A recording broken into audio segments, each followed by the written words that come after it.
You say that the more you give, the more you receive. What should you give in order to receive energy? I feel like I have very little energy. I try to save it and only do what I have the strength for.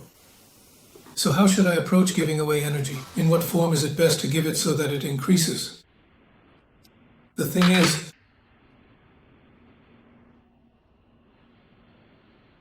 let's think about what love is, by the way. Have you ever thought about what love looks like? What feelings is it made up of? What are your thoughts? We're used to saying that love is self-sacrifice. From the perspective of the law of development, from the perspective of the triad, that's not correct. First, love is the feeling of absolute unity with your beloved on the highest level. Second, it's the willingness to make sacrifices for them. To understand them, to put yourself in their shoes, to limit yourself, this is also a sacrifice. Third is self-respect. That is, I must also be happy, I must enjoy myself, I must grow. In other words, the principle of the triad. So, the feeling of love is the main source of energy. That's why, as one Japanese man who was over 100 years old once told me, he said, for us, energy comes from joy. In fact, joy is an indicator that your energy is elevated. When does your energy increase? When there is love. When there is unity with God, acceptance of His will. That is, when there is no inner protest against fate, against yourself, or against the people around you. So, the first rule is to follow the first commandment. That's one. Second, when there is sacrifice. What is sacrifice? If we cannot make sacrifices, that is, if we cannot restrain our desires, we will lose energy. The ability to sacrifice is the ability to give up a lucrative job if it drains your soul.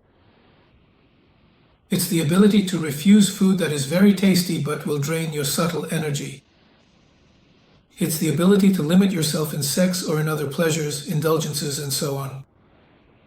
That's why, as a rule, people gain subtle energy when they know how to restrain their desires and instincts, which, by the way, consume this energy. A lot of energy is spent on worrying about the future, on stress, and stress is an incorrect attitude toward the world, a lack of awareness of divine will. That's why, when there is love and acceptance of divine will in the soul, that's the first link. When there is a willingness in the soul to sacrifice, that is to restrain your instincts. And when there is in the soul dignity, that's when energy will come. What is dignity?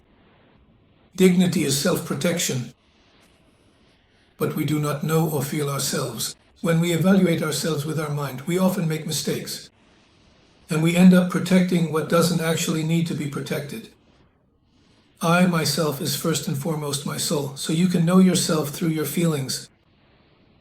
Therefore, true dignity is the protection of your feelings. And protecting your feelings means protecting your higher self and your higher desires.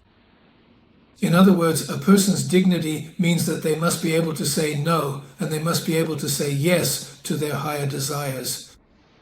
So if you are constantly used to holding yourself back, suppressing yourself to please others, following the rules of good manners, if you are used to limiting only yourself in everything, but not used to fulfilling your own desires, then you will have no energy. On the one hand, you must by no means suppress your desires, but believe in them and realize them. Believe, and the mountain will move. On the other hand, you must restrain your animal, so to speak, instinctual desires, which consume a lot of energy. In other words, to put it simply, you should restrain the human side, slow down the human impulses, and encourage and activate the divine within you. Then the energy will flow. And if we talk about specific examples, let me give you one. One of the ways to gain energy, let's say, one of the most illustrative ones.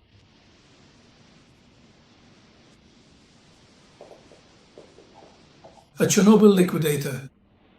He received a high dose of radiation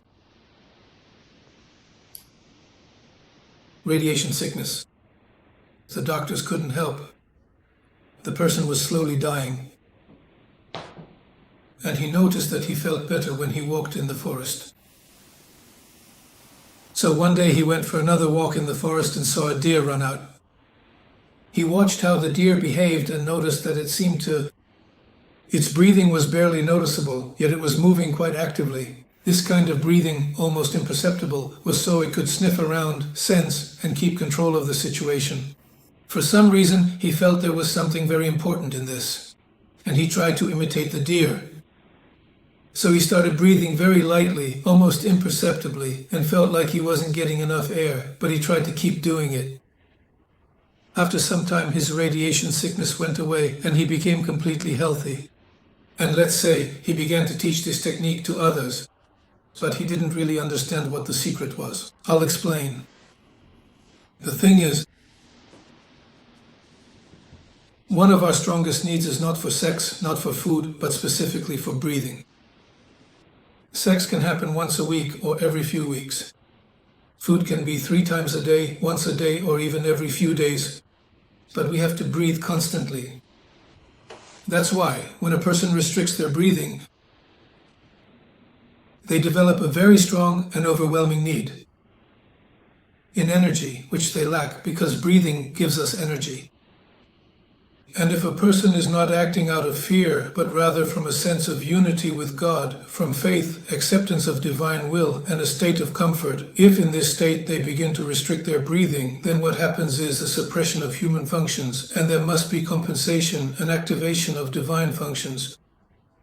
In other words, this is when access to those levels begins to open up, of the subtle planes, where there is a tremendous amount of energy.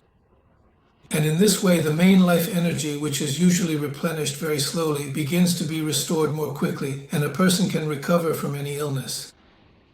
But there are some very important points here. I once gave an example from a book.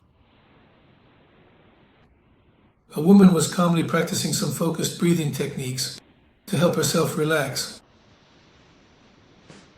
And she felt that it was getting easier, she had more energy, and her voice improved. And so she kept doing it all the time. And then one day she had to perform in front of a large audience, which was a big responsibility. She diligently practiced her breathing techniques. And suddenly, one half of her body turned bright red and the other half turned bright white. Her energy dropped sharply and she almost died. After that, she became disabled. Why? The book doesn't explain it. I'll explain why. The thing is, breathing techniques create a powerful detachment from all attachments, inhibiting our instincts. And we need to support this direction.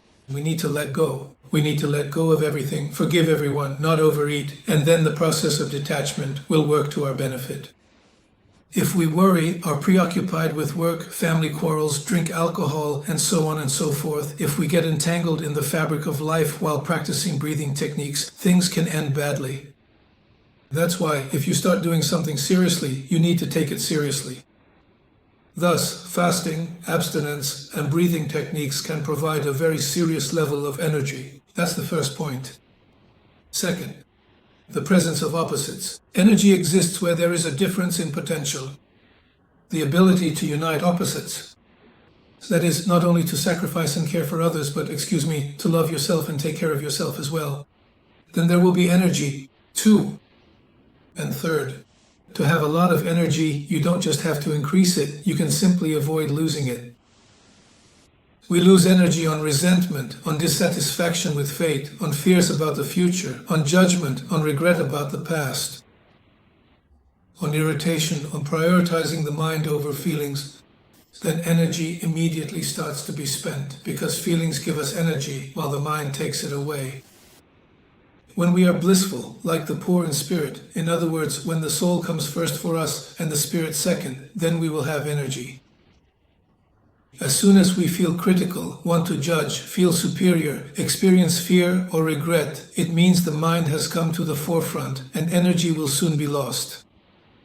So these are, let's say, fairly simple pieces of advice. If you follow them, you will have energy and strength.